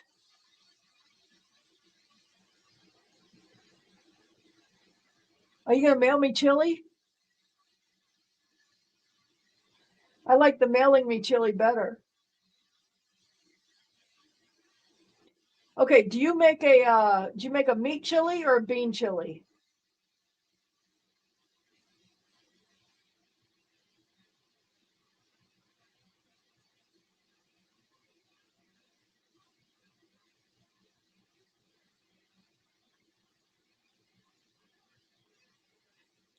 Oh, there's my girl.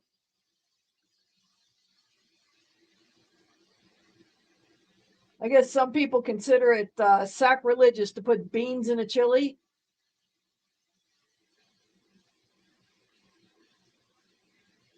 It's damn near criminal in some places to do that. I personally love beans in my chili.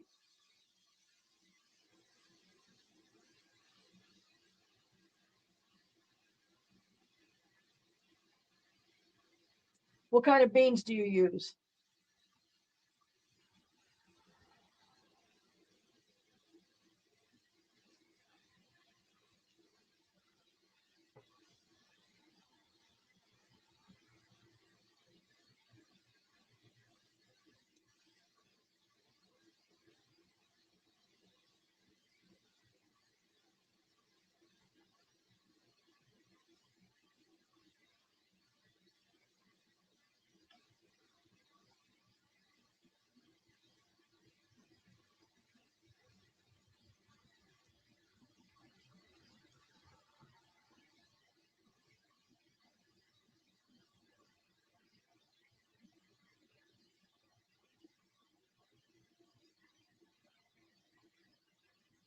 I forget, Teresa, do you have Hulu?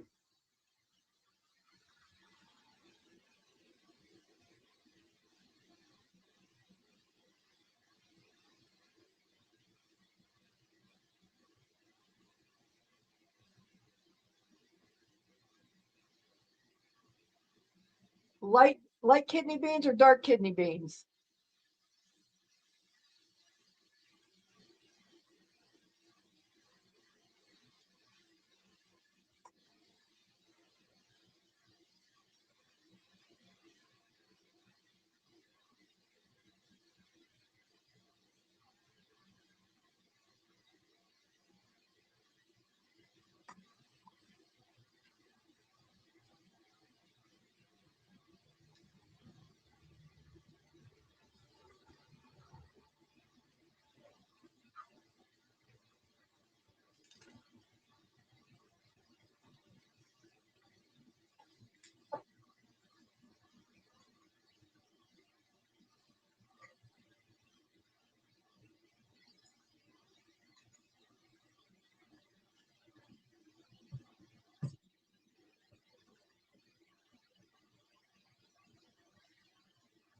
I'm finding it harder to find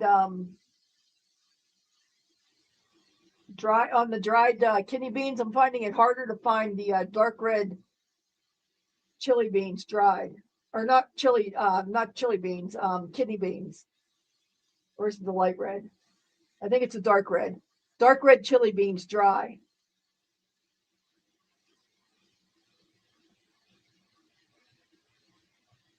It's easy to find. The light red dry are easy to find. And getting them canned is no problem. It's finding them dry.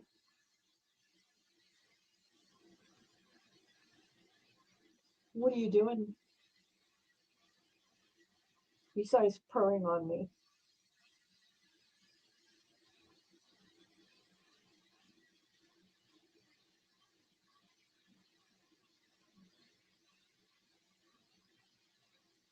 What?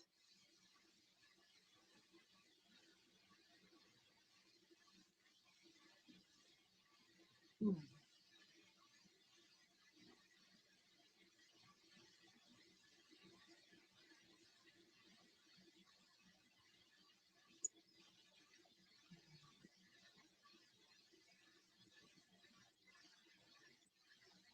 I like a thick chili too. I put tons of beans in mine.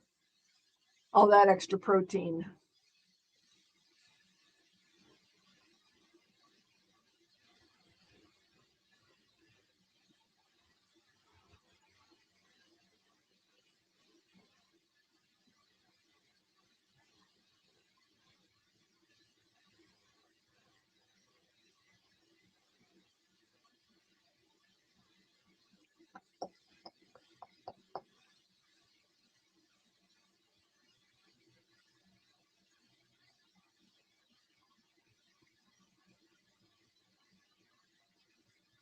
What are you doing, huh?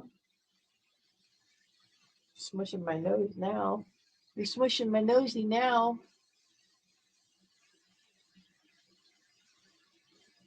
Oh my goodness.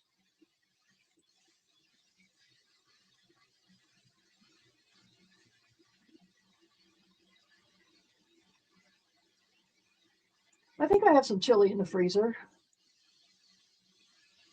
I'd have to go look. Well, I shouldn't say I think. There's a high probability I have some chili in the freezer.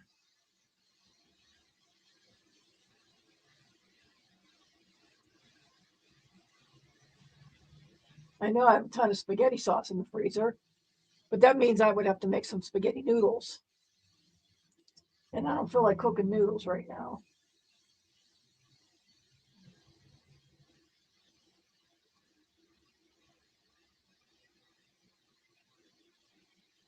I think I have some burritos in the freezer.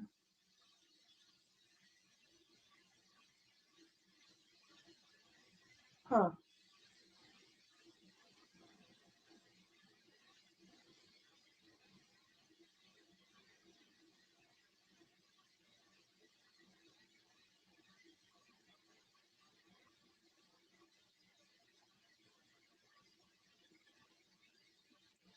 I know I have some chicken in the freezer. I buy I could always eat chili. I absolutely love chili. Absolutely love a good chili. Whenever chicken leg quarters go on sale, you know, the 10-pound bags of chicken leg quarters, when they go on sale for like 59 or 79 cents a pound, I buy those. And then you know, have to cook up the whole 10 pounds at one time usually. And then I'll freeze them up in two legs in a pack. And I know I still have a bunch of those pre-cooked in the freezer. That'd be easy enough to pull out and make some rice. Excuse me. Excuse me. You're in my way. You're blocking my view. Excuse me. Do you mind? Do you mind? Do you mind, rude one? No, guess not. I guess not. So, well,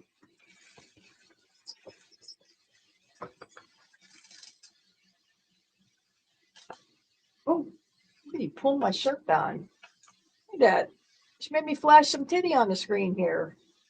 Wasn't planned. No nip slips. Anyway, I'm going to go ahead and call it a night because I got to go and get something to eat. And I got to get me I got to get me something to eat. And my beverage is just about out also. So thank you all for being here. It was a wonderful night. I hope you enjoyed Audrey as much as I did. And definitely going to try to do some more of these, have some more guests. And appreciate y'all for being here. Replay crew, when you get here, let us know if you enjoyed our guests as much as it seems like everybody else did and as much as I did. If you have any questions about what you heard on the panel tonight, put it in the comments And if I can't answer it directly, I will make sure that the question goes to Audrey. So again, thank you all for being here. Appreciate it. Good night.